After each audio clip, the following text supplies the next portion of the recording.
The recent outpouring of frustration from Billy Lee on VPR has prompted me to recognize something. Vanderpump Rules has always been a gritty show. Right from the start, we've witnessed messy apartments, rampant drug use, incessant drinking, interwoven relationships, and various forms of abuse. Despite hopes that success would straighten things out, these individuals seem stuck in a cycle. It's akin to lottery winners squandering their fortunes on cocaine. The show's editors have long tried to gloss over the darker aspects, but there's an underbelly they can't conceal. Perhaps this reluctance to show the reality is why the show feels lackluster lately. Bravo can't give us the genuine article. Approaching 40, I can attest that the lifestyle depicted in Season 1 mirrors the service industry scene, hardly unique for that age group. However, maintaining such a lifestyle for over a decade isn't just sad, it's unhealthy. Sandoval's affair likely stemmed from Ariana's growth and maturity, contrasting with his reluctance to evolve. It's a common narrative among men seeking perpetual youth. The facade of maturity he projected for years was shattered by the truth. He wasn't ready for the responsibilities of parenthood. Thankfully, it didn't work out. Co-parenting with him would have been agonizing for Ariana. The show's decline, coupled with Sandoval's identity being tethered to it, likely precipitated his midlife crisis and affair. Rachel's observation about Tom's dependency on the show resonates with Sheena as well. Losing the show would mean losing their identity for both of them. It's reminiscent of Jersey Shore. Only with Family Vacation did we get an official glimpse into the drug-fueled chaos behind the scenes. Even the original Shore had its dark moments, like Ron's abuse of Sam. It's frustrating not to get the full picture. I'm almost certain that Ariana and Tom's drift is partly due to his drug use, which she disapproved of. His infidelity patterns suggest a preference for sex under the influence, explaining his affairs. Schwartz and Katie's relationship suffered because she wanted him to step up as a husband while he continued to indulge in drugs with Tom. It likely affected their intimacy, with Schwartz's reckless behavior leading to blackouts in foreign lands. His post-divorce spiral with Joe was undoubtedly dark. I haven't even touched on Jax's reprehensible behavior on the Faith audio, Stassi's meltdown fueled by Adderall and tequila, or James's dangerous mix of pills and alcohol. It's exhausting to hear the cast talk endlessly about drug use for years, yet fans are accused of making allegations when discussing it on forums, despite the cast's own admissions. Hello everyone, welcome back to my channel once again, Spill Chronicles. It's me, Ramona here. I hope everyone is having a wonderful day. Keep watching. So let's dive into today's video. On the other hand, I just noticed Sheena's comment on Kristen's Instagram post. Sorry if this has already been discussed here, but I completely missed it. It's amusing that Sheena can actually feel embarrassment. You wouldn't guess it from listening to her talk. Also, the whole Summer Moon loves that we have two houses. Remark is quite something. And Summer Moon probably thought, Mommy, that's a reference to the 1993 R. Kelly hit Bump and Grind, and he's a sex offender. I think you should reconsider. She's quite the insightful child. That 2-minute TV segment was painfully cringeworthy. Sheena had Brett doing all sorts of awkward sexual things for her music video, even after Brett expressed discomfort. She tried to pass it off as acting, but his response, "You stuck your tongue in my ear and offered oral sex for payment," says otherwise. When has Sheena ever shown concern about predators? Clearly not, considering she has an Instagram account for her toddler. She's only taking Kristen down to appease Lala. Sheena's attempt to act shocked over this doesn't hold much weight, especially considering Brock's past with his ex. And okay, maybe it's because I'm only 20 and never listened to R. Kelly. Maybe Kristen should know better since she's older. But I genuinely thought the phrase, "my mind telling me no, but my usually heart or body is telling me yes," was from some old literature or something. I feel like I hear that phrase all the time, Maybe I need to educate myself more. Is anyone else suspicious of Sheena and Lala's constant feuds with Valley people? Scheana isn't usually the one calling people out like this. She's clearly desperate to secure a spot on the show. Please, God, no. I enjoy Sheena on VPR, but she would be a terrible addition to this group. Stassi and Beau, on the other hand. However, did anyone attend the $420 bar crawl with T Dollar and Jax in California last night? The online listing claimed the 50 VIP spots were sold out.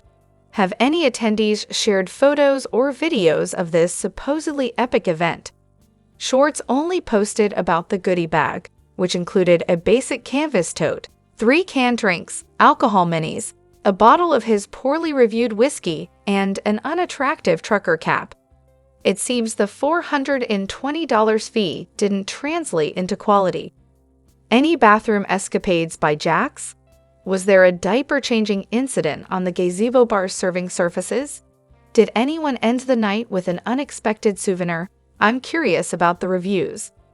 Does the hefty price tag cover extras like cocaine or Molly? There are a few videos circulating of Jax enthusiastically mingling and posing for photos with attendees. Also, some footage of the party bus filled with those who splurged on the experience. Beyond that, not much else seems to be circulating. Additionally, I recall Sheena or Lala mentioning on one of their podcasts that they had a conversation with Jeremiah, who insisted they reintegrate Sandoval into the group because it was supposedly an ensemble cast. But let's be real, who in their right mind would label this show as an ensemble cast? 2 or 3 individuals have always been the focal points of each season. Remember, the series kicked off with Stassi discovering Jax's infidelity. They were undeniably the stars back then. I find the whole ensemble cast argument lacking in credibility. Jeremiah, Lala, Sheena, and Alex Baskin can take their spin and shove it where the sun doesn't shine. Their attempts to overproduce season 11 are transparent. Furthermore, is a paycheck truly worth sacrificing your closest friendship? Absolutely not. You could offer me a fortune, but I'd never betray my best friend after nearly a decade of loyalty. It's despicable behavior from despicable people. Just to clarify, I used to believe an ensemble cast meant each character received equal screen time per season. Thanks for the enlightenment, folks. Regarding the paycheck issue, Sheena and Lala have been around long enough to understand the value of solidarity among the women on the show. Yes, it was a gamble, but they should have stood by their friend, especially considering the audience's positive response when the women united after the Sandoval debacle. It's always been touted as an ensemble cast with no designated leads, although certain individuals have stood out more in some seasons than others. Production decides whom to spotlight based on the narratives they wish to craft from the extensive footage they capture. While each cast member may have 200 hours of camera time, only a fraction is chosen for the final edit. Lala recently claimed she's only on screen for about 10 minutes despite hours of footage. That's hard to believe. Perhaps that's the most Ally was featured, but certainly not Lala. On a different note, Kristen's recent comment on Nick Viall's podcast about Sheena and Lala purchasing multiple houses sheds light on why they were keen to produce this season and entertain Sandoval. They likely reaped significant profits during the Sandoval era. Let's not forget that. Moreover, I'm watching Ariana's 30th birthday celebration again, and I can't fathom how that moment didn't spell the end for her and Sandoval's relationship. She's in tears, pouring her heart out about needing Sandoval to be there for her instead of going to Vegas, especially since her birthday brings up painful memories of her dad's passing. And his response? But we're going to bulldoze things. How on earth did they move past that? I would have been absolutely furious. There are just too many instances of Sandoval being a crappy person. I recently revisited that episode, about 2 years after my own mother's passing, and I couldn't help but break down alongside Ariana. Grieving for a parent is such a tumultuous journey. Screw Sandoval. It dawned on me that Ariana's demeanor towards Tom is what softened my view of him. Despite his questionable treatment of her, Ariana's interactions with other cast members, whether one-on-one or during reunions, painted a different picture. She'd acknowledged Tom's missteps with statements like, "That wasn't Tom's finest moment, and he knows that now." She seemed genuinely enamored with him, and it shaped how I perceived their dynamic. I convinced myself that perhaps he was a better partner off-camera, because Ariana always appeared content and trusting of him. Deep down, Ariana must have known he wasn't great, but her love for him clouded her judgment. Yet, when he finally treated her as poorly as he had treated others, all bets were off. I've been there, and I understand her feelings entirely. As far as Ariana's concerned, he might as well be the Queen of England because he's dead to her. Yes, I'm enjoying the Valley drama. Classic. On the other hand, here's my take on the Billie Lee's Victoria drama. Tom is the root of the problem. Billie Lee appears to be painting Victoria as the sole antagonist while positioning Tom as the victim. However, her narrative hints at a potentially narcissistic relationship dynamic. Often, when someone is as insecure as Victoria is portrayed to be, there's usually a reason behind it. The constant back and forth seems indicative of a toxic cycle, with Victoria fitting the profile of someone Tom might target. Younger, insecure, chill, and always ready to party. While I'm inclined to believe Billie's claims, especially considering the apparent history between her and Tom, there's likely jealousy at play beneath her vilification of Victoria. It seems Billie resents Victoria because Tom desires her instead. Frankly, this messy situation should prompt these grown adults to part ways. Moreover, who knows what Tom has told Victoria about Ariana or Rachel to further demonize them? None of these individuals' perspectives likely represent the whole truth. It's frustrating how the blame often falls on everyone except the Toms. Joe points fingers at Katie, Billie at Victoria, and so on. Yet, the problematic behavior stems from the Toms themselves. Billie's attempt to blame Victoria for Tom's relapse is distasteful. Ultimately, Tom is responsible for his actions, and Billie shouldn't absolve him of that accountability. That said, while Victoria may be younger, she's still 31, similar in age to Rachel. Dating someone 10 years younger isn't inherently problematic. It's more about the power dynamic. At 40, Tom dating someone in their 30s isn't as concerning as if he were pursuing someone significantly younger. It suggests that women his age may not tolerate his immaturity and constant partying. Victoria isn't a helpless victim. She's an adult who appears to share some level of immaturity. It seems that Sandoval is attempting to recreate the love triangle dynamic that has worked for him in the past. Billie has taken Ariana's place as the voice of reason, while Victoria fills the role of the partying companion once held by Rachel. Billie seeks a return on her investment, Victoria desires her moment in the spotlight, and Sandoval serves as the means to those ends. Consequently, they'll protect him and villainize each other until they achieve their respective goals. The way Billie describes her efforts to save Tom, organizing his house, helping him hire an assistant, suggests she believed she could rescue him. Perhaps she only chose to speak out now because she realized her attempts to save him were futile. However, Logan has emerged. If anyone can shed light on the truth behind the rumors about moving Ariana's belongings, it's him. He even liked a video on Twitter where Billie Lee discusses Victoria's alleged demand for Ariana's stuff to be relocated.